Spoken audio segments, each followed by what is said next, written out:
Before the Age of Men truly dawned, there existed a magnificent island kingdom Numenor, a star-shaped land, blessed by the Valar. Its people, the Dunedain, were granted longer lives and great wisdom.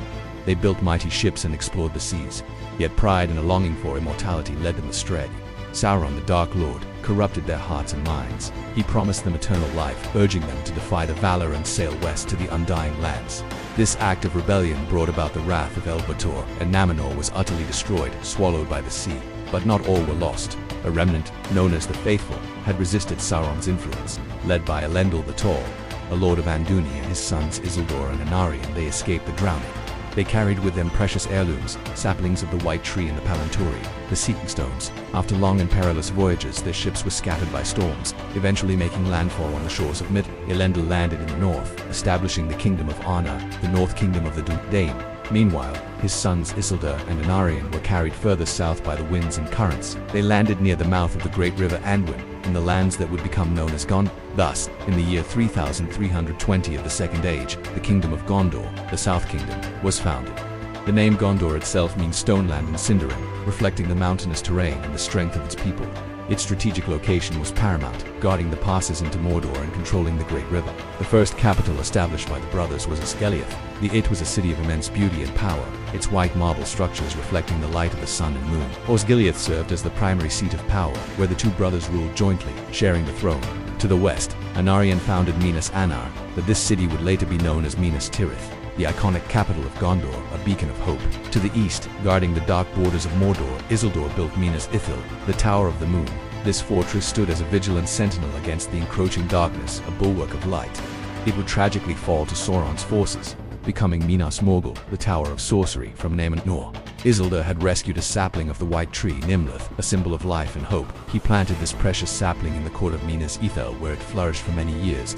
The White Tree of Gondor became a living testament to their Numenorian heritage and their enduring spirit. The Faithful also brought with them the 7 Palantori or Seeing Stones, gifts from the Valar. These powerful artifacts allowed communication across vast distances and glimpses into past and future. 4 of these precious stones were placed within Gondor in Osgiliath, Minas Annar, Minas Ithil, and Orthanc. For a time, peace reigned, and the realms of Arna and Gondor prospered, rebuilding their strength. However, the shadow of Sauron had not been entirely vanquished. He rose again in Mordor, gathering his forces. His power grew, threatening to engulf all of Middle-earth in eternal darkness. In response, the last alliance of elves and men was formed, a formidable union against the Dark Lord. Elendil, High King of Arnor and Gondor, led the armies of men, a towering figure of courage. His sons, Isildur and Anarion, fought valiantly by his side, proving their mettle in the crucible of war.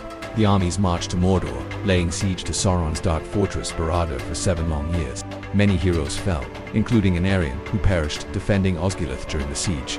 Finally, Sauron himself emerged from Barad, a terrifying figure of immense power. In a climactic confrontation, Elendil and Gil-galad, the Elven King, fought Sauron directly.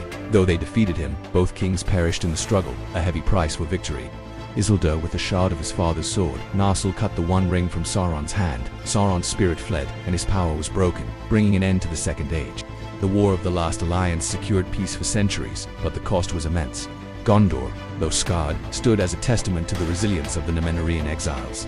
Its founding by Elendil's sons laid the groundwork for a kingdom that would endure for millennia. Gondor became the last bastion of men in the west, a bulwark against the forces of darkness. Its history, from the ashes of Numenor to the triumph of the Last Alliance, shaped the destiny of Middle-earth. The legacy of Elendil, Isildur, and Anarion lived on, etched into the very stones of their kingdom. Gondor, the Stone Land, forever stood as a beacon of hope, a testament to courage and enduring spirit. If you want to see more Middle-earth content, make sure to like, comment, and subscribe.